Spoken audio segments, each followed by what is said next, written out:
Well, welcome to our next lesson in Chapter 3 on properties of logarithmic functions. Today's learning targets, we are going to be adding some more properties of logarithms to our toolbox, and we're going to be using those to solve problems. We will also be using a change of base formula to evaluate logarithms, and that same change of base formula is going to help us to describe the graph transformations that occur. So let's go ahead and get started. First of all, the properties of logarithms. We have a couple of new properties that we're going to be studying. And the first property is called the product rule.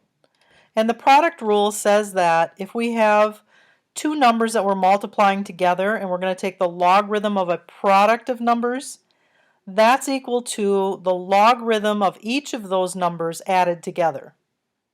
The quotient rule is very similar. If we have the logarithm of two numbers that are divided, then we subtract their logarithms. And the power rule says that if we have a logarithm of a number raised to a power or an expression raised to a power, that power comes outside or in front of the logarithm and gets multiplied.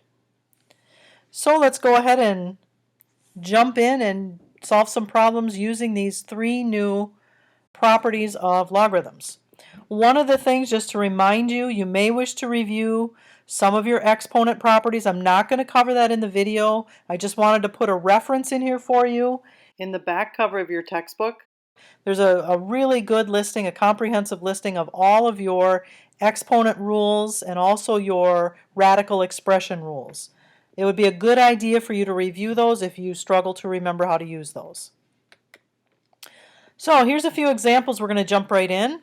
Use the properties of logarithms to write a sum or difference of logarithms. So in the first one, letter A, we have two things being multiplied together, and we also have one of them has an exponent.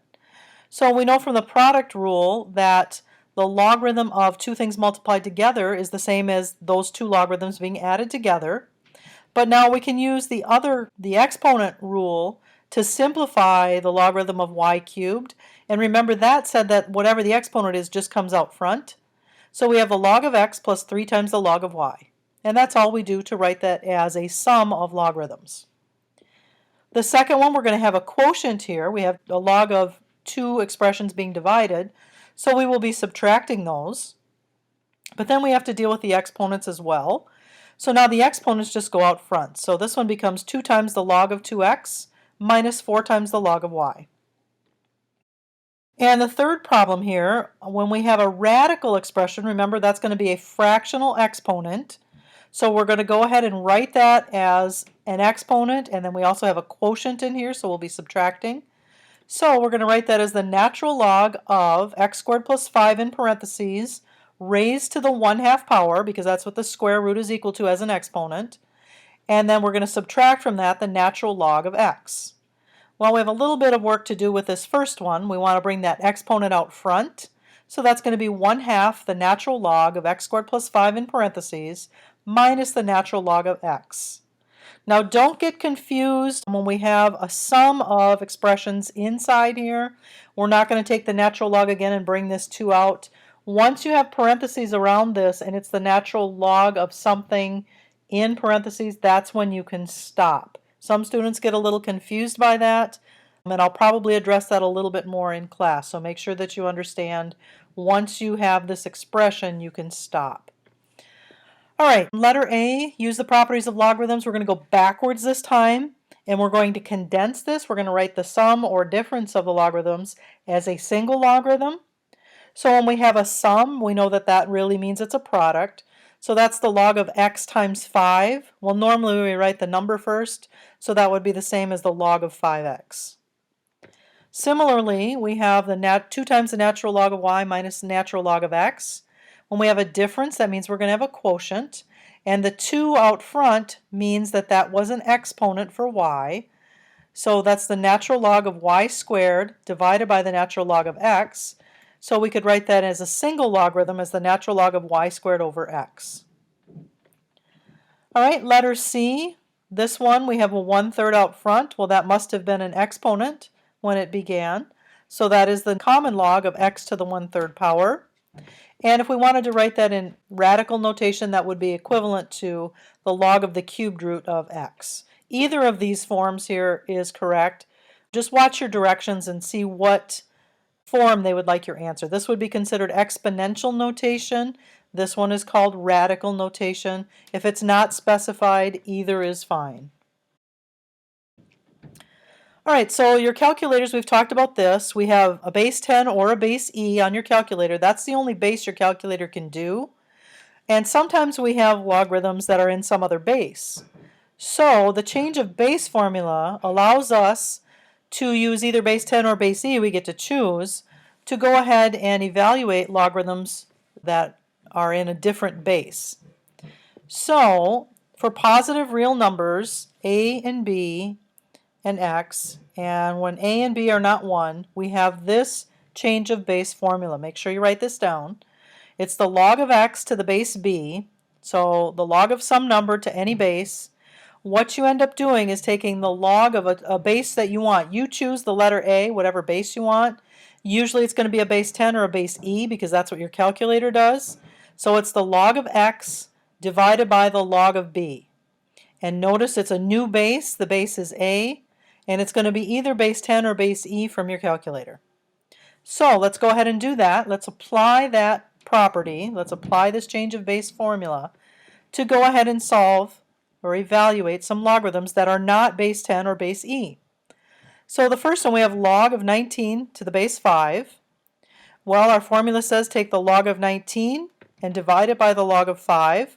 And since I chose a common log, remember the common log, you don't write the base down. It's assumed to be a base 10. And the log of 19 divided by the log of 5. If you write that, or if you type that in on your calculator, that's approximately 1.829. So when you're doing these evaluating of logarithms, let's go to the nearest thousandth, which is 3 decimal places. Let's be consistent so that we all have the same answer. In letter B, we have the log of 10 divided by the log of 7. And when you figure that one out on your calculator, it's about 1.183. And would it matter, one of the questions I'd like to pose to you, does it matter if I'm doing the common log versus the natural log? And it makes absolutely no difference. You could take the natural log of 10 divided by the natural log of 7, and you'll get exactly the same value. So if you don't believe me, plug that into your calculator and double check it. Letter C, this one we're going to do the log of 2 divided by the log of 1/2. And the log of 1/2, I would just put that in as 0.5. And on your calculator, you will get a value of -1. The change of base formula also helps us to describe the graph transformations from the parent function. So here I have the log of x to the base b. Now just applying that change of base formula, that says take the natural log of x over the natural log of b. So we're changing the base to e. Remember, I'm using that change of base formula here, but this time I chose to use natural log instead of common log. So the natural log of x divided by the natural log of b.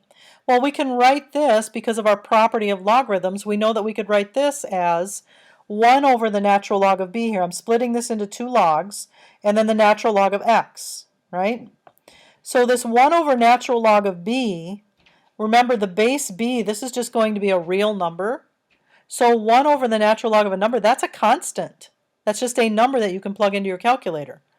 So that tells us that every logarithmic function is a constant multiple. Remember, this is a constant, and it's a multiple of the natural log of x, which is a really cool thing. So when b is greater than 1, if that number is bigger than 1, we end up getting a vertical stretch or shrink by a factor of 1 over whatever that constant is.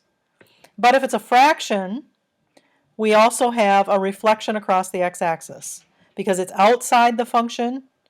Okay, so we're multiplying by something outside the function, and it will be across the x-axis. And almost all the time, this is going to be a vertical shrink. You'll notice that in your problems, that it will come out to be a number less than 1, so it's a vertical shrink.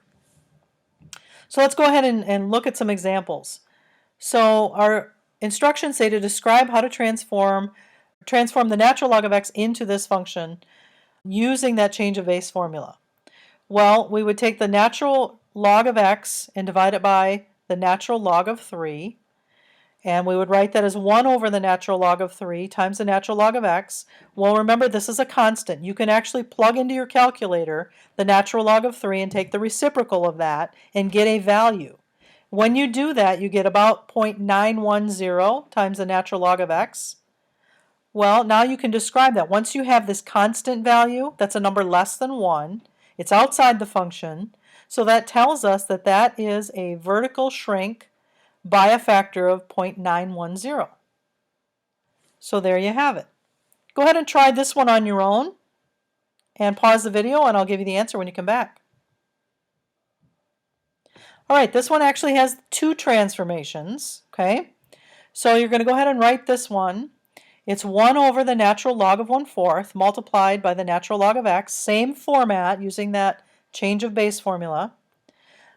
Evaluate the natural log of 0.25 on your calculator and take the reciprocal.